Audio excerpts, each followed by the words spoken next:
ಬರೀ pine suddenly ಬಂದ್ಬಿಡ್ತು sir. Friday start ಆಯ್ತು, ಸಾಟರ್ಡೆ ನಾನು ಹಾಸ್ಪಿಟ್ಲಿಗೆ ಹೋದ್ರೆ ಅವರು ಅಡ್ಮಿಟ್ ಆಗ್ಬೇಕು. ಫಸ್ಟ್ ಸ್ಕ್ಯಾನಿಂಗ್ ಮಾಡಿದ್ರು, ಅದ್ರಲ್ಲಿ ಗೊತ್ತಾಗಲ್ಲ ಅಂದ್ರೆ ಆಮೇಲೆ MRI ಸ್ಕ್ಯಾನ್ ಮಾಡಬೇಕು ಅಂತಂದ್ರು.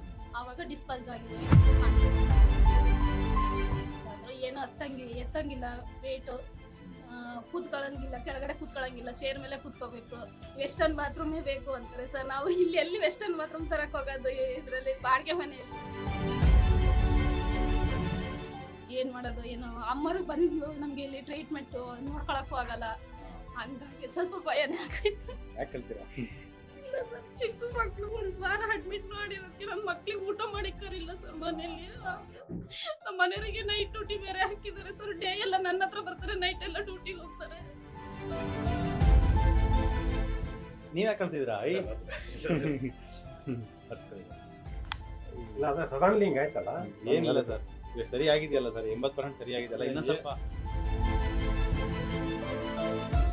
ಅಲ್ಲಿ ಇಲ್ಲಿ ಟ್ರೀಟ್ಮೆಂಟ್ ತಗೊಂಡ್ಮೇಲೆ ಒಂದ್ ಮಂತಲ್ಲಿ ಒಂದು 80% ಕಡಿಮೆ ಆಗಿದೆ ಸರ್. 1 ಮಂತ್ 80%.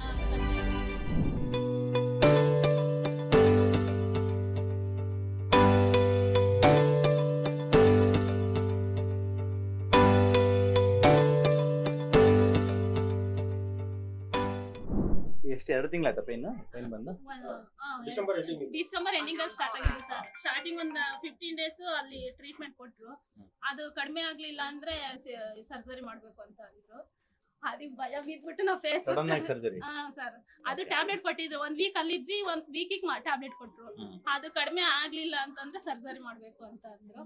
ನಾವು ಭಯ ಇದ್ಗಿ ಫೇಸ್ಬುಕ್ ಅಲ್ಲಿ ನೋಡ್ಕೊಂಡು ಹೋಗಿ ಬಿಡೋದು ಇಲ್ಲಿಗೆ ಅಂತೇಳಿ ಬಂದ್ವಿ. ಅಲ್ಲಿ ಇಲ್ಲಿ ಟ್ರೀಟ್ಮೆಂಟ್ ತಗೊಂಡ್ಮೇಲೆ 1 ಮಂತಲ್ಲಿ ಒಂದು 80% ಕಡಿಮೆ ಆಗಿದೆ ಸರ್. ನನಗೆ 1 ಮಂತ್ 80% ಕಡಿಮೆ ಆಗಿದೆ. ಯಾಕೆ ಭಯ ಬಿದ್ರಿ? ಸರ್ಜರಿ ಮಾಡ್ಬೇಕು ಅಂದ್ರಲ್ಲ ಸರ್, ಭಯನೇ ಆಗೋಯ್ತು. ಡಿಸ್ಪಲ್ ಜಾಸ್ತಿ ಅಂದ್ರೆ ಸುಮಾರು ಎಲ್ಲರೂ ಭಯ ಪಡ್ತಾರೆ ಸರ್. ಮುಂದೆ ಕೆಲಸ ಎತ್ತಲಿಕ್ಕೆ ಆಗ್ಲಿ ಮಾಡ್ಲಿಕ್ಕೆ ಆಗ್ಲಿ, ಬೇರೆ ಕೈ ಮುರಿದ ಕಾಲ್ ಮುರಿದ್ರೆ ಏನ್ ಮಾಡೋದು? ಬ್ಯಾಕ್ ಪೇನ್ ಬಂತು ಅಂದ್ರೆ ನಾವು ಜೊತೆ ಕೆಲಸ ಮಾಡೋರು ನೋಡಿದ್ವಿ. ಬ್ಯಾಕ್ ಪೇನ್ ಬಂತು ಅಂದ್ರೆ ಅವ್ನ ಜೀವನನೇ ಅರ್ಧ ಕಳೆದೋಗಿತ್ತು ಅನ್ಬೇಕು, ಆ ತರ ಆಗ್ಬಿಡ್ತಾರೆ ಬ್ಯಾಕ್ ಪೇನ್ ಇತ್ತು. ಯಾಕಂದ್ರೆ ಅದು ಮೇನ್ ಬೋನೇ ಅಲ್ಲ. ಮೇನು ಕೆಲಸ ಮಾಡ್ಲಿಕ್ಕೆ ಆಗ್ಲಿ, ಎಲ್ಲ ಟ್ರಾವೆಲ್ ಮಾಡ್ಬೇಕಂದ್ರೆ ಆಗ್ಲಿ, ಯಾವ್ದಕ್ಕೆ ಹೋದ್ರೆ ಬ್ಯಾಕ್ ಪೇನ್ ಜಾಸ್ತಿ. ಅದು ಹೇಳಿದ್ರೆ ಬ್ಯಾಕ್ ಪೇನ್ ಜಾಸ್ತಿ, ಟ್ರಾವೆಲ್ ಮಾಡಬೇಡ, ವೆಹಿಕಲ್ ಓಡಾಡಬೇಡ, ಕೂರ್ಬೇಡ, ಜಾಸ್ತಿ ವಾಕ್ ಮಾಡೋದು ಹೇಳ್ತಾ ಇರ್ತಾರೆ. ಎಷ್ಟು ದಿನ? 1 ಮಂತ್ ಹೇಳಿದ್ರು ಬೆಡ್ ರೆಸ್ಟ್ ಕಂಪ್ಲೀಟ್. ಏನು ಮಾಡಂಗಿಲ್ಲ, ಎತ್ತಂಗಿಲ್ಲ, ಟೆರೆಸ್ ಹತ್ತಂಗಿಲ್ಲ, ಮೆಟ್ಲು ಹತ್ತಂಗಿಲ್ಲ, ಇಳಿಯಂಗಿಲ್ಲ, ಏನಿಲ್ಲ ಅಂತಾನೆ ಹೇಳ್ಬಿಟ್ರು ಸರ್. ಅದು ಟ್ಯಾಬ್ಲೆಟ್ ತಗೊಂಡಾಗ ಸ್ವಲ್ಪ ಕಡಿಮೆ ಆಯ್ತು, ಮತ್ತೆ ಸ್ಟಾರ್ಟ್ ಆಗ್ಬಿಡ್ತಂಗೆ ಪೇನ್. ಅದಕ್ಕೆ ನಮ್ಮ ಮನೆಯವರು ನೋಡಿ ಫೇಸ್ಬುಕ್ ಅಲ್ಲಿ ನೋಡ್ಬಿಟ್ಟೆ, ನಾವು ಹಾಸ್ಪಿಟಲ್ ಅಲ್ಲಿ ಇದ್ದಾಗಲೇ ನೋಡಿದ್ವಿ ಸರ್. ಫೇಸ್ಬುಕ್ ಅಲ್ಲಿ ಅಡ್ಮಿಟ್ ಆಗಿದ್ರಾ? 1 ವಾರ ಅಡ್ಮಿಟ್ ಆಗಿದ್ದೆ ಸರ್ ಅಲ್ಲಿ. ಓ, ಇಲ್ಲಿ ಬೆಂಗಳೂರಲ್ಲೇ? ಅಲ್ಲಿ ಏನಕ್ಕೆ ಅಡ್ಮಿಟ್ ಆಗಿದ್ರಿ? ಅದೇ ಡಿಸ್ಪಲ್ಸ್ ಅಂತಾನೆ. ಬರೀ ಪೈನ್ ಸಡನ್ಲಿ ಬಂದ್ಬಿಡ್ತು ಸರ್. ಈವ್ನಿಂಗ್ 4 o'clock ಹಂಗ್ ಸ್ಟಾರ್ಟ್ ಆಯ್ತು. ಫ್ರೈಡೆ ಸ್ಟಾರ್ಟ್ ಆಯ್ತು, ಸಾಟರ್ಡೆ ನಾನು ಹಾಸ್ಪಿಟ್ಲಿಗೆ ಹೋದ್ರೆ ಅವರು ಅಡ್ಮಿಟ್ ಆಗ್ಬೇಕು ಅಂತ ಅಂದ್ರು. ಫಸ್ಟ್ ಸ್ಕ್ಯಾನಿಂಗ್ ಮಾಡಿದ್ರು, ಅದ್ರಲ್ಲಿ ಗೊತ್ತಾಗಲ್ಲ ಅಂದ್ರೆ ಆಮೇಲೆ MRI ಸ್ಕ್ಯಾನ್ ಮಾಡ್ಬೇಕು ಅಂತಂದ್ರು. ಆವಾಗ ಡಿಸ್ಪಲ್ಸ್ ಆಗಿದೆ ಅಂತಂದ್ರು. ಏನು ಎತ್ತಂಗಿಲ್ಲ, ವೇಟು ಕೂತ್ಕೊಳ್ಳಂಗಿಲ್ಲ, ಕೆಳಗಡೆ ಕೂತ್ಕೊಳ್ಳಂಗಿಲ್ಲ, ಚೇರ್ ಮೇಲೆ ಕೂತ್ಕೋಬೇಕು, ವೆಸ್ಟರ್ನ್ ಬಾತ್ರೂಮೇ ಬೇಕು ಅಂತಾರೆ ಸರ್. ನಾವು ಇಲ್ಲಿ ಎಲ್ಲಿ ವೆಸ್ಟರ್ನ್ ಬಾತ್ರೂಮ್ ತರಕ್ ಹೋಗೋದು, ಇದರಲ್ಲಿ ಬಾಡಿಗೆ ಮನೆಯಲ್ಲಿ, ಹಂಗಾಗಿ ಭಯನೇ ಆಗೋಯ್ತು ಒಂಥರ. ಚಿಕ್ಕ ಮಕ್ಳು ಬೇರೆ ಸರ್ ಮಕ್ಳು, ಏನ್ ಮಾಡೋದು ಏನೋ. ಅಮ್ಮರು ಬಂದು ನಮ್ಗೆ ಇಲ್ಲಿ ಟ್ರೀಟ್ಮೆಂಟ್ ನೋಡ್ಕೊಳಕ್ಕೂ ಆಗಲ್ಲ, ಹಂಗಾಗಿ ಸ್ವಲ್ಪ ಭಯನೇ ಆಗೋಯ್ತು. ಯಾಕೆ ಕಲ್ತಿರಾ? ಇಲ್ಲ ಸರ್, ಚಿಕ್ಕ ಮಕ್ಳು ಬೇರೆ ನನಗೆ ನೋಡ್ಕೊಳಕ್ಕೆ. ಅತ್ತೆ ಬೇರೆ ಕೈ ಮುರ್ಕೊಂಡಿದ್ದಾರೆ ಸರ್ ಅವರು. ಓ, ಕಣ್ಣರ್ಸ್ಕೊ. ಇದು ವಾಸಿ ಆಗಿದೆಯಲ್ಲ, ಇದು ಅಳ್ತಾ ಇರೋದು ಆನಂದ ಬಾಷ್ಪನ ದುಃಖದ ಕಣ್ಣೀರಾ? ಸರ್ ಅವಾಗೀಗ ಅವ್ರು ಯಾವ ತರ ಸರ್ಜರಿ ಮಾಡ್ಬೇಕು ಅನ್ನೋದಕ್ಕೆ ಭಯನೇ ಆಗೋಯ್ತು ಸರ್. ಚಿಕ್ಕ ಏಜ್ ನಿಮ್ಗೆ 34 ವರ್ಷ. ಕಣ್ಣರ್ಸ್ಕೊಳ್ಳಿ. 1 ವಾರ ಅಡ್ಮಿಟ್ ಮಾಡಿರೋದಕ್ಕೆ ನಮ್ಮ ಮಕ್ಳಿಗೆ ಊಟ ಮಾಡಿಕ್ಕರಿಲ್ಲ ಸರ್ ಮನೇಲಿ. ನಮ್ಮ ಮನೆಯವರಿಗೆ ನೈಟ್ ಡ್ಯೂಟಿ ಬೇರೆ ಹಾಕಿದ್ದಾರೆ ಸರ್. ಡೇ ಎಲ್ಲ ನನ್ನ ಹತ್ರ ಬರ್ತಾರೆ, ನೈಟ್ ಎಲ್ಲ ಡ್ಯೂಟಿಗೆ ಹೋಗ್ತಾರೆ. ಡೈಲಿ ಹಾಸ್ಪಿಟ್ಲಿಗೆ ಬರ್ತಾ ಇದ್ರಾ? ಡೈಲಿ ನಮ್ಮ ಮನೆಗೆ ಬಂದು ನೋಡ್ಕೊಳ್ಳೋರು ಸರ್. ನೈಟ್ ಅಲ್ಲಿ ಡ್ಯೂಟಿಗೆ ಹೋಗೋರು. ನನ್ನ ತಮ್ಮ ಇದ್ದಾನೆ ಸರ್ ಇಲ್ಲಿ, ಅವನು ನೈಟ್ ಅಲ್ಲಿ ಬರೋನು ಸರ್. ಮಕ್ಳು ಬೇರೆ ಸ್ಕೂಲ್ ಹೋಗ್ತಾರೆ ಸರ್. ಚಿಕ್ಕ ಮಕ್ಳು ಮಾಡ್ಕೊಳಕ್ಕೂ ಆಗೋದಿಲ್ಲ, ಏನಿಲ್ಲ. ಅವ್ರಿಗೆ ಊಟಕ್ಕೆ ಮಾಡೋರಿಲ್ಲ, ಬಾಕ್ಸ್ ಕಟ್ಟೋರಿಲ್ಲ, ಏನಿಲ್ಲ. ಇವಾಗ ವಾಸಿ ಆಗಿದೆಯಲ್ಲ, ಯಾಕೆ ಹೇಳ್ತೀರಾ? ಯಾಕೆ ಸಡನ್ಲಿ ಬಂತಲ್ಲ, ಅದು ಯಾವ ತರ ಯಾವಾಗ ಪೇನ್ ಇಲ್ಲ ಸರ್, ಇಕ್ಕಿದಂಗೆ ಸಡನ್ಲಿ ಅದನ್ನ ಅಕ್ಯೂಟ್ ಡಿಸ್ಪಲ್ಸ್ ಅಂತ ಹೇಳ್ತಾರೆ. ಅಕ್ಯೂಟ್ ಡಿಸ್ಪಲ್ಸ್ ಇದ್ರೆ ಸಡನ್ ಆಗಿ ಡಿಸ್ಪಲ್ಸ್ ಆಗ್ಬಿಡುತ್ತೆ. ಚೆನ್ನಾಗಿ. ನೀವ್ ಯಾಕೆ ಕಲ್ತಿದ್ದೀರಾ? ಬರ್ಸ್ಕೊಳ್ಳಿ ಸರ್. ಇಲ್ಲ ಅದೇ ಸಡನ್ಲಿ ಹಿಂಗ್ ಆಯ್ತಲ್ಲ. ಏನಿಲ್ಲ ಸರ್, ಈಗ ಸರಿ ಆಗಿದೆಯಲ್ಲ ಸರ್, 80% ಸರಿ ಆಗಿದೆಯಲ್ಲ, ಇನ್ನೊಂದ್ ಸ್ವಲ್ಪ ಇಲ್ಲ ನೀಟಾಗಿ ಏಜ್ ಆದ್ಮೇಲೆ ಆದ್ರೆ ಏನೋ ಸ್ವಲ್ಪ ಇದಾಗಿದೆ. ಇವಾಗ ಹೆಂಗ್ ಗೊತ್ತಾ ಸರ್, 60 ವರ್ಷದ ಬರೋ ಕಾಯಿಲೆಗಳು ಅವಾಗ ಇವಾಗ 25 ವರ್ಷ 30 ವರ್ಷದವರೆಗೆಲ್ಲ ಬರ್ತಾ ಇದೆ. ಯಾಕಂದ್ರೆ ನಮ್ಮ ಜೀವನ ಶೈಲಿ, ನಮ್ಮ ಆಹಾರ ಪದಾರ್ಥ ಎಲ್ಲಾನು ಚೇಂಜ್ ಆಗ್ಬಿಟ್ಟಿದೆ. ಹೈಬ್ರಿಡ್ ಒಂದ್ ಕಡೆ ಆದ್ರೆ ಈ ನಾವೇನೇ ಬೇಕರಿ ಫುಡ್ ತಿನ್ನೋದು, ನಾವೇನೇ ಸಕ್ಕರೆ ತಿನ್ನೋದು, ಮೈದಾ ತಿನ್ನೋದು, ಮನೆಯಲ್ಲಿ ಹಾಲು ಕುಡಿಯೋದು, ಮತ್ತೆ ಕಾಫಿ ಟೀ ಕುಡಿಯೋದು, ಇವನ್ನೆಲ್ಲ ನಮ್ಗೆ ಗೊತ್ತಿಲ್ಲಂಗೆ ಮಾಡ್ತಾ ಇರ್ತೀವಿ ನಾವು. ಸುಮಾರು ಒಂದು 5-6 ವರ್ಷದಿಂದ ಸಕ್ಕರೆನೇ ಯೂಸ್ ಮಾಡ್ತಾರೆ ಎಲ್ಲ. ಪ್ರಾಬ್ಲಮ್ ಬಂದ್ ಏನಂದ್ರೆ ನಮ್ ದೇಹದಲ್ಲಿ ಒಂದು 10 ಅಂಶಗಳಿದಾವೆ ಇನ್ಫ್ಲಮೇಟರಿ ಫುಡ್, ಅದನ್ನ ಗೊತ್ತಿಲ್ಲಂಗೆ ಯೂಸ್ ಮಾಡ್ತೀವಿ. ರಿಫೈಂಡ್ ಆಯಿಲ್ಗಳು ಜಾಸ್ತಿ ಯೂಸ್ ಮಾಡೋದು ಇರಲ್ಲ. ಹಂಗಾಗಿ ಬಾಡಿ ಡಿಸ್ಕ್ ವೀಕ್ ಆಗುತ್ತೆ, ಬೋನ್ಗಳು ವೀಕ್ ಆಗ್ತವೆ, ಡಿಸ್ಕ್ ಜಾಯಿಂಟ್ಸ್ ವೀಕ್ ಆಗ್ತವೆ. ಸಡನ್ ಆಗಿ ಯಾವತ್ತೋ ಒಂದಿನ ಅದು ಗೊತ್ತಾಗ್ಬಿಡುತ್ತೆ. ಅದು ಅಕ್ಯೂಟ್ ಡಿಸ್ಕ್ ಬಲ್ಜ್ ಅಂತಾರೆ. ಆ ಟೈಮಲ್ಲಿ ನಿಮಗೆ ಸರ್ಜರಿ ಮಾಡ್ಬೇಕಂತ ಹೇಳಿದಾಗ ಯೂಶಲಿ ಸರ್ಜರಿ ಮಾಡಿಸ್ಕೊಂಡ್ಬಿಡ್ತಾರೆ ಎಲ್ಲರೂ 90%. ಯಾಕಂದ್ರೆ ಅಷ್ಟು ಪೈನ್ ಇರುತ್ತಲ್ವಾ. ನಾವು ಅದಕ್ಕೆ ಸಡನ್ಲಿ ಇದು ಮಾಡಿಸ್ತೀವಿ. ಹೋಗಿ ಅಡ್ಮಿಟ್ ಅದು ಟ್ರೀಟ್ಮೆಂಟ್ ತಗೊಂಡ್ವಿ, ನೋಡೋಣ ಅಂತ ವೇಟ್ ಮಾಡಿದ್ವಿ. ಆಮೇಲೆ ನಿಮ್ದು ಫೇಸ್ಬುಕ್ ಅಲ್ಲೆಲ್ಲ ನೋಡ್ತಾ ಇದ್ವಿ, ಅದೇ ಬ್ಯಾಕ್ ಎಲ್ಲ ಸರ್ಚ್ ಮಾಡ್ತಾ ಇದ್ವಿ. ಆಮೇಲೆ ಒಂದ್ಸಲಿ ಚೆಕ್ ಮಾಡ್ತಾ ಮತ್ತೆ ಅಲ್ಲಿಗೆ ಹೋಗ್ಬೇಕಾಯ್ತು. ಅವತ್ತು ಸಾಟರ್ಡೆ ಅಲ್ಲಿ ಬರ್ಬೇಕು, ನೆಕ್ಸ್ಟ್ ಅವ್ರು ಟೈಮ್ ಕೊಟ್ಟಿದ್ದು. ಅಲ್ಲಿಗೆ ಹೋಗ್ಲಿಲ್ಲ, ಸೀದಾ ಇಲ್ಲಿಗೆ ಬಂದ್ವಿ ನಾವು. ಅದಕ್ಕೆ ಓಕೆ, ಅಂದ್ರೆ ಅಲ್ಲಿ ಒಂದ್ ವಾರ ಅಡ್ಮಿಟ್ ಆಗಿದ್ರಲ್ವಾ? ಅಡ್ಮಿಟ್ ಆದಾಗ ಏನ್ ಟ್ರೀಟ್ಮೆಂಟ್ ಕೊಡ್ತಾ ಇದ್ರು? ಏನಿಲ್ಲ ಸರ್, ಇಂಜೆಕ್ಷನ್ ಕೊಡೋರು ಅಷ್ಟೇ ಸರ್. ಅಷ್ಟೇ, ಗ್ಲೂಕೋಸ್ ಹಾಕೋರು, ಪೇನ್ ಕಿಲ್ಲರ್ ಇಂಜೆಕ್ಷನ್ ಕೊಡೋರು ಅಷ್ಟೇ ಸರ್. ಬೆಡ್ ರೆಸ್ಟ್ ಮತ್ತು ಓಡಾಡಕ್ಕೂ ಇಲ್ಲ, ಜಸ್ಟ್ ಊಟ ಮಾಡಿದಾಗ ವಾಕ್ ಮಾಡ್ತಿದ್ದೆ ಸರ್. ಮತ್ತೆ ಒಂದ್ ವೀಕಿಗೇನೋ ಕೊಟ್ರು, ಮನೇಲಿ ಟ್ರೀಟ್ಮೆಂಟ್ ಇದನ್ನ ತಗೊಳ್ಳಿ ಅಂತ ಹೇಳಿ ಅಷ್ಟೇ ಸರ್. ಮತ್ತೆ ಸ್ಟಾರ್ಟ್ ಆಯ್ತು. ಒಂದ್ ವಾರ ಆದ್ಮೇಲೆ ಡಿಸ್ಚಾರ್ಜ್ ಮಾಡಿದ್ರಾ? ಡಿಸ್ಚಾರ್ಜ್ ಮಾಡಿ ಮನೇಲಿ ಇದ್ರಿ ಒಂದ್ ವಾರ. ಓಕೆ, ಆಮೇಲೆ ಇಲ್ಲ ಸರ್, ಮತ್ತೆ ಇಲ್ಲಿಗೆ ಸಡನ್ಲಿ ಬಂದಿದ್ವಿ ಸರ್. ಇಲ್ಲ, ನಾನು ಹೇಳ್ತಿರೋದು ಒಂದ್ ವಾರದಲ್ಲಿ ಇದ್ದಾಗ ನಿಮ್ಗೆ ಎಷ್ಟು % ಕಡಿಮೆ ಆಗಿತ್ತು? ಅಲ್ಲಿದ್ದ ಪೇನ್ ಕಡಿಮೆನೇ ಇತ್ತು ಸರ್. ಅಂದ್ರೆ ಬೆಡ್ ರೆಸ್ಟ್ ಎಲ್ಲ ಇದ್ವಲ್ಲ, ಮಲ್ಕಂಡ್ ಫುಲ್ ಬೆಡ್ ರೆಸ್ಟ್ ಹೇಳ್ಬಿಟ್ರು. ಎದ್ದಳಂಗಿಲ್ಲ, ಎತ್ತಂಗಿಲ್ಲ, ಕೂರಂಗಿಲ್ಲ, ಕೆಳಗಡೆ ಕೂರಂಗಿಲ್ಲ ಅಂತಂದ್ರಲ್ಲ, ಹಂಗೆ ಕಡಿಮೆ ಇತ್ತು ಅಲ್ಲಿದ್ದಾಗ. ಇಲ್ಲಿ ಮನೆಗ್ ಬಂದಾಗನು ಏನು ಎತ್ತುತ್ತಾ ಇರ್ಲಿಲ್ಲ. ಇವ್ರೆ ನಮ್ಮ ಮನೆಯವರು, ನನ್ನ ತಮ್ಮ ಎಲ್ಲ ಹೆಲ್ಪ್ ಮಾಡೋರು, ಕೆಲಸ ಮಾಡ್ತಾ ಇದ್ದಾರೆ. ಅವಾಗ ಟ್ಯಾಬ್ಲೆಟ್ ಕಡಿಮೆ ತಗೊಳ್ತಾ ಇದ್ದಾಗ ಕಡಿಮೆ ಆಯ್ತು ಸರ್. ಯಾವ್ದು ಪೇನ್ ಕಿಲ್ಲರ್? ಪೇನ್ ಕಿಲ್ಲರ್ ಕೊಟ್ಟಿದ್ರು. ಮತ್ತೆ ಅದು ಖಾಲಿ ಆದ್ಮೇಲೆ ಮತ್ತೆ ಬರ್ನಿ ಅಂತ ಹೇಳಿದ್ರ, ಮತ್ತೆ ಹೋಗ್ಬೇಕಾಯ್ತು. ನಾವ್ ಅಲ್ಲಿಗೆ ಹೋಗ್ಲೇ ಇಲ್ಲ ಸರ್ ಸೆಕೆಂಡ್ ಟೈಮ್. ಪೇನ್ ಕೇಳಿದ್ರೆ ಇನ್ನೂ ಸ್ವಲ್ಪ ಇದೆ, ಪೇನ್ ಜಾಸ್ತಿನೇ ಇದೆ, ಇನ್ನು ಕಡಿಮೆ ಆಗಿಲ್ಲ ಅಂದ್ರೆ ಮತ್ತೆ ಈಗ ಅಲ್ಲಿಗೆ ಹೋದ್ರೆ ಮತ್ತೆ ಅದು ಅಡ್ಮಿಟ್ ಇಲ್ಲ, ಆಪರೇಷನ್ ಏನಾದ್ರು ಹೇಳ್ತಾರೆ ಅವ್ರಿಗೆ. ಅವಾಗ ಹೇಳಿದ್ರ ಒಂದ್ ವಾರ ಮನೆಗೆ ಒಂದು ತಿಂಗಳಾದ್ಮೇಲೆ ಕಡಿಮೆ ಆಗಿಲ್ಲ ಅಂದ್ರೆ ಇದಕ್ಕೆ ಆಪರೇಷನ್ ಮಾಡ್ತಾರೆ ಅವಾಗ ಹೇಳಿ ಕಳ್ಸಿದ್ರ? ಹೇಳಿ ಕಳ್ಸಿದ್ರು ಸರ್. ಇವಾಗ ನೆಕ್ಸ್ಟ್ ನೀವು ಹೋಗಿದ್ರೆ ಸರ್ಜರಿ ಮಾಡ್ತಾ ಇದ್ರು. ಓಕೆ, ಅದೇ ಮತ್ತೆ ಬಂದ್ಮೇಲೆ ಅವರು ನೋಡೋಣ, ಚೆಕಪ್ ಮಾಡೋಣ, ಮತ್ತೆ ಚೆಕಪ್ ಮಾಡ್ಬಿಟ್ಟು ಮತ್ತೆ ಹೆಂಗಿದೆ ನೋಡ್ಬಿಟ್ಟು ಮತ್ತೆ ಇಲ್ಲಾಂದ್ರೆ ಸರ್ಜರಿ ಮಾಡ್ಬೇಕು ಅಂತ ಸರ್. ಆಮೇಲೆ ಹೋದ್ರೆ ಮತ್ತೆ ಇದೇ ಪ್ರಾಬ್ಲಮ್ ಇದೆ, ಸರ್ಜರಿ ಇದೆ, ಟ್ಯಾಬ್ಲೆಟ್ ಇದೆ, ಕಂಟಿನ್ಯೂ ಹೇಳ್ತಾರೆ ಅಂತ ಹೇಳ್ಬಿಟ್ಟು ಅದಕ್ಕಿಂತ ಒಂದು ವಾರ 15 ದಿವಸ ಮುಂಚೆ ನಿಮ್ಗೆಲ್ಲ ಸರ್ಚ್ ಮಾಡ್ತಾ ಇದ್ದೀವಿ, ನೋಡ್ತಾ ಇದ್ದೀವಿ. ಹಾಸ್ಪಿಟಲ್ ಇದ್ದಾಗಲೇ ಸರ್ಚ್ ಮಾಡಿದ್ರಾ? ಹಾಸ್ಪಿಟಲ್ ಅಲ್ಲಿ ಇದ್ದಾಗಲೇ ಹಾಸ್ಪಿಟಲ್ ಇದೆ. ಯಾರು ಹೇಳಿದ್ರು ನಿಮ್ಗೆ? ಇಲ್ಲ, ಫೇಸ್ಬುಕ್ ಅಲ್ಲಿ ನೋಡ್ತಾ ಇದ್ವಲ್ಲ, ಅವಾಗ ಗೊತ್ತಾಗಿದ್ದು. ನೋಡಿಲ್ಲ, ಇವ್ರು ರಾಕೇಶ್ ಸರ್ ತೋರಿಸಿದ್ರೆ ಇದು ಬ್ಯಾಕ್ ಪೇನ್, ಇದು ರಿಪೋರ್ಟ್ ಡಿಸ್ಪಲ್ಸ್ ಅಂತ ಹೇಳಿದ್ಮೇಲೆ ನಾವು ನೋಡ್ತಾ ಇದ್ವಲ್ಲ, ಡಿಸ್ಪಲ್ಸಿಂಗ್ ಆಗಿದೆ ಅಂತಂದ್ರಲ್ಲ, ಅವಾಗ ನೋಡೋಣ ಇಲ್ಲೊಂದ್ಸರಿ ಹೋಗೋಣ, ಅಲ್ಲಿ ಕಡಿಮೆ ಇಲ್ಲ ಸರ್ಜರಿ ಅಂದ್ಬಿಟ್ರಲ್ಲ, ಭಯ ಆಗ್ಬಿಡ್ತು ಸರ್ ನನ್ಗೆ ಒಂದೇ ಸರಿ ಅಲ್ಲಿ. ಆಮೇಲೆ ಇಲ್ಲಿ ಫೋನ್ ಮಾಡಿದೆ ಸರ್, ಫೋನ್ ಮಾಡಿದ್ಮೇಲೆ ಆಮೇಲೆ ಅಪಾರ್ಟ್ ತಗೊಂಡು ಬರಬೇಕು ಅಂತಂದ್ರೆ ಆಮೇಲೆ ಲೊಕೇಶನ್ ಹಾಕಿದ್ರು. ಅದು ಹಾಸ್ಪಿಟಲ್ ಅಲ್ಲಿ ಇದ್ದಾಗ್ಲೇ ಫೋನ್ ಮಾಡಿ ಕಾಲ್ ಮಾಡಿ ಕೇಳಿ, ಆಮೇಲೆ ಎಲ್ಲಿ ಬರುತ್ತೆ ಅಂತ ಲೊಕೇಶನ್ ಕೇಳ್ಬಿಟ್ಟು ಇಲ್ಲೇ ಬೆಂಗಳೂರಾಗಿರೋದಕ್ಕೆ ಪರವಾಗಿಲ್ಲ ಸರ್. ಬೇಗ ಹೆಂಗ್ ನಂಬಿಕೆ ಬಂತು ನಿಮ್ಗೆ? ವಿಡಿಯೋ ಎಲ್ಲ ನೋಡ್ತಾ ಇದ್ವಲ್ಲ ಸರ್, ಏಜ್ ಆಗೋರೆಲ್ಲ ಒಂದು 50% 70% ಎಲ್ಲ ಹೇಳ್ತಾನೆ. 70% ಆಗಿಲ್ಲ ಅಂದ್ರೆ 30-40% ಆದ್ರೂ ಸಾಕು ನಮಗೆ. 30% ಆದ್ರೂ ಅಷ್ಟೇ ಸಾಕು ನಮಗೆ. ಯಾಕಂದ್ರೆ ಈಗ ಅಷ್ಟಕ್ಕೂ 100% ಬೇಡ ಅಂದ್ರೆ ಒಂದು 80% ಹೇಳ್ತಾ ಇದ್ರು, 40% ಆದ್ರೂ ನಮಗೆ ಖುಷಿನೇ. ಅದು ಆ ಲೆಕ್ಕಾಚಾರಕ್ಕೆ ಬಂದ್ರೆ ಓಕೆ ನಾವು. ಯಾಕಂದ್ರೆ ಟೈಮ್ ಇನ್ನು ಏಜ್ ಇದೆಯಲ್ಲ, ಏಜ್ ಆದವ್ರಿಗಾದ್ರೆ ಓಕೆ, ಇನ್ನು ಅಲ್ಲಿ ಏಜ್ ಆಗಿದೆ ಆಗಲ್ಲ ಅಂತ ಏನೋ ಹೇಳ್ಬೋದು. ಇನ್ನೊಂದು ಏಜ್ ಇದೆ 40% ಅಂದ್ರೆ ಅವ್ರು ರಿಕವರಲ್ಲಿ ಮಾಡ್ಬೋದಲ್ಲ, ಸ್ವಲ್ಪ ವಾಕ್ ಮಾಡ್ಕೊಂಡು ಟ್ಯಾಬ್ಲೆಟ್ ಡಯಟ್ ಇದೆಲ್ಲ ಮಾಡಿದ್ರೆ ರಿಕವರ್ ಆಗುತ್ತೆ ಅನ್ನೋ ಒಂದು ಇದ್ರ ಮೇಲೆ ಅದಕ್ಕೆ ಸಿಗೋದಿಲ್ಲ. ಪಥ್ಯದಲ್ಲಿ ಏನೇನು ಚೇಂಜ್ ಮಾಡಿದ್ರಿ? ಹಾಲು, ಕಾಫಿ ಮುಂಚೆ ನೀವು ತಗೊಂತಾ ಇದ್ರಾ? ಡೈಲಿ ತಗೊಂತ ಇದ್ದೆ. ಅದು ಕಾಫಿ ಕುಡಿಲಿಲ್ಲ ಅಂದ್ರೆ ನಮ್ಮ ಮೈಂಡ್ ಓಡ್ತಾ ಇರ್ಲಿಲ್ಲ ಸರ್ ನನಗೆ. ಬೆಳಿಗ್ಗೆ 5 o'clock ಎದ್ದು ಮಕ್ಕಳು 7 o'clock ಹೋಗ್ತಾರೆ, ಅಷ್ಟ್ರಲ್ಲಿ ಪ್ರಿಪೇರ್ ಮಾಡಿ ಫಸ್ಟ್ ಎದ್ದ ತಕ್ಷಣ ಕಾಫಿ ಕುಡಿತಾ ಇದ್ದೆ ಸರ್. ಇವಾಗ ಖಾಲಿ ಹೊಟ್ಟೆಗೆ ಕಾಫಿ ಇಲ್ಲ, ಬಿಸಿನೀರು ಕುಡಿತಾ ಇದ್ದೆ, ಕಾಫಿ ಕುಡಿತಾ ಇದ್ದೆ. ಮತ್ತೆ ಸಾಯಂಕಾಲ ಕಂಟಿನ್ಯೂಸ್ ಕಾಫಿ ಇರ್ಲೇಬೇಕು. ಎಷ್ಟು ಸರಿ ದಿನಕ್ಕೆ? 2 ಸರಿ, ಬೆಳಿಗ್ಗೆ ಒಂದ್ಸರಿ, ಸಾಯಂಕಾಲ. ಆಮೇಲೆ ಮತ್ತೆ ಬೇರೆ ಇತ್ತು ಆತರ ಅನ್ವಾಂಟೆಡ್ ಆಗಿರೋದು? ಹಂಗೇನಿಲ್ಲ, ಕಾಫಿ ಇತ್ತು, ಚಪಾತಿ ತಿಂತಾ ಇದ್ರಾ? ಚಪಾತಿ ತಿಂತಾ ಇದ್ದೆ. ವಾರದಲ್ಲಿ ಒಂದು ಅಟ್ಲೀಸ್ಟ್ 2 ದಿನ ಆಗದ? ವಾರಕ್ಕೊಂದ್ ಟೈಮ್ ಮಾಡ್ತಾ ಇದ್ದೆ ಮಿನಿಮಮ್. ನೈಟ್ ಅಲ್ಲಿ ಕಂಪ್ಲೀಟ್ ಮುದ್ದೆನೆ ಸರ್. ಅಲ್ಲ, ಒಟ್ಟು ಚಪಾತಿ ತಗೊಂತಾ ಇದ್ರಿ? ಚಪಾತಿ ತಗೊಂತ ಒಳ್ಳೇದು ತಗೊಂತಾ ಇದೀವಿ. ಏನ್ ಗೊತ್ತಾ, ಒಂದು 1000 ಒಳ್ಳೇದಿರ್ಬೋದು, ಒಂದು ಕೆಟ್ಟದ್ದು ಹೋಯ್ತು ಅಂದ್ರೆ ಆ 1000 ಜನ ಕೆಡ್ಸಿಕ್ ಬಿಡುತ್ತೆ. ಅದೇ ತರನೇ ಒಂದು ಕೊಳಗ ಹಾಲಿರ್ಲಿ, ಅದ್ರೊಳಗಡೆ 1-2 ಡ್ರಾಪ್ ಮಜ್ಜಿಗೆ ಬಿತ್ತು ಅಂದ್ರೆ ಇಡೀ ಹಾಲೇ ಕೆಟ್ಟೋಗ್ಬಿಡುತ್ತೆ. Same concept. ನಮ್ ಕರುಳು ಹಂಗೇನೆ 10 ಮೀಟರ್ ಉದ್ದ ಇದೆ ಇದು ಸ್ವಲ್ಪ ವೇರಿಯೇಷನ್ ಆಯ್ತು ಅಂತಂದ್ರೆ ಇದಕ್ಕೆ ಇನ್ಫ್ಲಮೇಷನ್ ಸ್ಟಾರ್ಟ್ ಆಗ್ಬಿಡುತ್ತೆ. ಇನ್ಫ್ಲಮೇಷನ್ ಸ್ಟಾರ್ಟ್ ಆದ ಈ ತರ ಏನಾದ್ರು ಡಿಸ್ಕ್, ಮಂಡಿ ನೋವು, ರುಮಟಾಯ್ಡ್ ಆರ್ಥರೈಟಿಸ್, ಒಂದಕ್ಕೊಂದು ಎಲ್ಲಾನು ಇಂಟರ್ಲಿಂಕ್ಡ್. ಸೊ ಕಾಫಿ ತಗೊಂತಿದ್ರಿ, ಚಪಾತಿ ತಗೊಂತಿದ್ರಿ, ಬೇಕರಿ ಫುಡ್ ಯಾವಾಗ ತಿಂತ ಇದ್ರಾ? ಬ್ರೆಡ್ ಬಿಸ್ಕೆಟ್ ತಗೊಂತ ಇದ್ದೆ ಸರ್. ಸಾಕು. ಇವಾಗ ಎಲ್ಲ ಬಿಟ್ರಾ? ಎಣ್ಣೆ ಚೇಂಜ್ ಮಾಡಿರ ಅಡಿಗೆಗೆ? ಎಣ್ಣೆ ಗೋಲ್ಡ್ ವಿನರೇ ಸರ್. ಅವ್ರಿಗೆ ನಾನ್ ಮಾತ್ರ ತಗೊಂತ ಇಲ್ಲ, ನಾನು ಕೊಬ್ಬರಿ ಎಣ್ಣೆದೆ ನಿಮ್ಗೆ ನಾನು ಕೊಬ್ಬರಿ ಮೇನ್ಲಿ ನಾವು ಫೋಕಸ್ ಮಾಡೋದು ನಿಮ್ ಮೇಲೆ. ನೀವು ಸರಿ ಆದ್ಮೇಲೆ ಅವರು ನಿಮ್ಮಲ್ಲಿ ಆಗ್ತಕ್ಕಂಥ ಬದಲಾವಣೆ ನೋಡ್ತಾರಲ್ಲ, ಆಗ ಅವರು ಈ ಕಡೆಗೆ ಅಡ್ಜಸ್ಟ್ ಆಗ್ಬಿಡ್ತಾರೆ ಬರ್ತಾ ಬರ್ತಾ. ತುಪ್ಪ ಯೂಸ್ ಮಾಡ್ತಾರೆ ಸರ್. ಡೈಲಿ ಬೆಳಗ್ಗೆ ಒಂದ್ ಸ್ಪೂನ್ ತುಪ್ಪ ತಗೊಂತೀನಿ, ಅಡಿಗೆಗೆಲ್ಲ ತುಪ್ಪನೇ ಯೂಸ್ ಮಾಡ್ತೀನಿ. ಓಕೆ. Okay. ಜ್ಯೂಸ್ ನಿನ್ನೆಯಿಂದ ನೆಲ್ಲಿಕಾಯಿ ಜ್ಯೂಸ್ ಕುಡಿಯೋಣ ಅಂತ ಇಲ್ಲ, ಇವತ್ತಿಂದ ಹೇಳ್ಕೊಡ್ತೀನಿ. ಇವತ್ತು ಬ್ಲಡ್ ರಿಪೋರ್ಟ್ ಅಲ್ಲಿ ನೋಡ್ಬಿಟ್ಟು ಜ್ಯೂಸ್ ಕೊಡೋದಲ್ಲ ಹೇಳ್ಕೊಡ್ತೀನಿ ನಿಮಗೆ. ಪೈನ್ ಸಡನ್ ಆಗಿ ಬಂತಲ್ವಾ?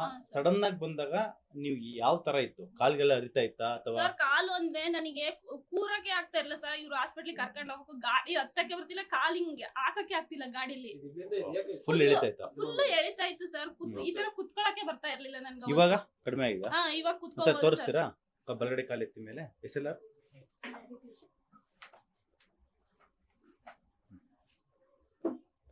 ಫುಲ್ ಬರ್ತಾ ಇದೆ. ಇವಾಗ ನೋವ್ತಾ ಇದೆ? ಇಲ್ಲ ಸರ್, ಮುಂಚೆ ಎಷ್ಟು ಬರ್ತಾ ಇತ್ತು? ಫುಲ್ ಅವತ್ತು ನೋವಿದೆ. ಇಷ್ಟೇ ಸರ್ ಎತ್ತಕ್ಕಾಗ್ತಾ ಇದ್ದಿದ್ದು ನನಗೆ. ಆ ಟೈಮಲ್ಲಿ ಏನ್ ಮಾಡ್ಬಿಡ್ತೀವಿ, ಭಯ ಬಿದ್ಬಿಡ್ತೀವಿ ನಾವು. ಸೊ ಕಾಲು ಇನ್ಮೇಲೆ ಬರೋಣ ನನಗೆ, ಕಾಲು ಇಷ್ಟೇ 20 ಡಿಗ್ರಿ ಅಷ್ಟೇ ಲಿಫ್ಟ್ ಮಾಡಕ್ ಆಗ್ತಾ ಇದೆ. ಇನ್ಮೇಲೆ ಮತ್ತೆ ನಡಿವಾಗೆಲ್ಲ ಫುಲ್ ಇಳಿತಾ ಇರುತ್ತಲ್ವಾ, ಸಿಯಾಟಿಕ್ ಅನ್ನೋದು ಕಂಪ್ಲೀಟ್ ಕಂಪ್ರೆಷನ್ ಆಗಿರುತ್ತೆ. ಆ ಟೈಮಲ್ಲಿ ಭಯ ಬಿದ್ದಾಗ ಅವಾಗ ನಾವು ಏನಾದ್ರು ಡಿಸಿಷನ್ ಮಾಡ್ಬಿಡ್ತೀವಿ, ಆ ತರ ಮಾಡ್ಬೇಕು, ಈ ತರ ಮಾಡ್ಬೇಕು ಅಂತ. ಇವಾಗ ಸದ್ಯಕ್ಕೆ ಆ ಟೈಮಲ್ಲಿ ನೀವು ಧೈರ್ಯವಾಗಿದ್ದೀರಾ, ಅದೇ ಮೇನು. ಸೀರಿಯಸ್ಲಿ ಇಷ್ಟು ಈಸಿ ಗೊತ್ತಾ ಸರ್? ಭಯ ಬಂದಿರೋರಿಗೆ ಆ ಟೈಮಲ್ಲಿ ಏನೇನಾದ್ರು ಕೇಳ್ಬಿಡ್ತಾರೆ ಅಲ್ವಾ ಸರ್? ಆ ಟೈಮಲ್ಲಿ ಸಡನ್ ಆಗಿ ನೀವು ಚಾಯ್ಸ್ ಮಾಡ್ಬಿಟ್ಟಿದ್ರೆ ಇಷ್ಟೊತ್ತಿಗೆ ಭಗವಂತ ದೇಹ ಹೆಂಗ್ ಕೊಡ್ತಾನೆ ಹಂಗೆ ಇರ್ಬೇಕು. ಅದು ಎಲ್ಲಿ ಒಂಚೂರು ಫ್ರಾಕ್ಚರ್ ಆಗಿ ಏನಾದ್ರು ಏಟ್ ಆಯ್ತು, ಆಪರೇಷನ್ ಆಯ್ತು ಅಂದ್ರೆ ಬಾಡಿನೇ ವೀಕ್ ಸರ್. ಫ್ರಾಕ್ಚರ್ ಆದ್ರೂ ಅಷ್ಟೇ, ಮತ್ತೆ ಬೇರೆ ಏನಾದ್ರು ನಮ್ಗೆ ಒಂದ್ಸರಿ ನೈಫ್ ಬಿದ್ದಿದೆ ಅಂದ್ರೆ ಅದು ಬೇರೆ ತರನೇ ಅಲ್ವಾ? ಸೊ ಅದಿಲ್ದಂಗೆ ನಿಮ್ಗೆ ವಾಸಿ ಆಗಿದೆಯಲ್ಲ ಅದು. ಯಾಕಂದ್ರೆ ಏಜ್ ಚಿಕ್ಕದು, 34 ವರ್ಷ. ಏಜ್ ಅನ್ನೋದಕ್ಕಿಂತ ಮುಖ್ಯವಾಗಿ ಏಜ್ ಮ್ಯಾಟರ್ ಆಗಲ್ಲ. ಡಿಜನರೇಷನ್ ನಿಮ್ಗೆ ಆಲ್ಮೋಸ್ಟ್ ಒಂದ್ ಲೆವೆಲ್ಗೆ ಕಮ್ಮಿನೇ ಆಗಿತ್ತು. ನೀವು ಹೇಳಿದ್ರಲ್ಲ ಮುದ್ದೆ ತಗೊಂತಿದ್ರು, ವಾರಕ್ಕೆ 1 ದಿನ ಚಪಾತಿ ಆ ತರ ಎಲ್ಲ. ಡಿಜನರೇಷನ್ ಕಮ್ಮಿನೇ ಆಗಿತ್ತು, ಹಂಗಾಗಿನೇ ಬೇಗ ರೆಸ್ಪಾನ್ಸ್ ಮಾಡಿ. ಸಿವಿಯರ್ ಆಗಿ ಇದೆ ಡಿಸ್ಪಲ್ಸ್ ನೋಡಿ. L4 L5 ಬಿಲ್ಲ, L5S1 ಸಿವಿಯರ್ ಆಗಿ ಡಿಸ್ಪಲ್ಸ್ ಇದೆ. ಡಿಸ್ಪಲ್ಸ್ ಇವಾಗ ಸರಿಯಾಗಿ 2 ಕಾಲು ಎತ್ತಿರ ಮೇಲೆ ಎರಡು ಆ ಕಡೆ ಈ ಕಡೆ 2 ಎತ್ತು. ಒಂದು ನಿಮಿಷ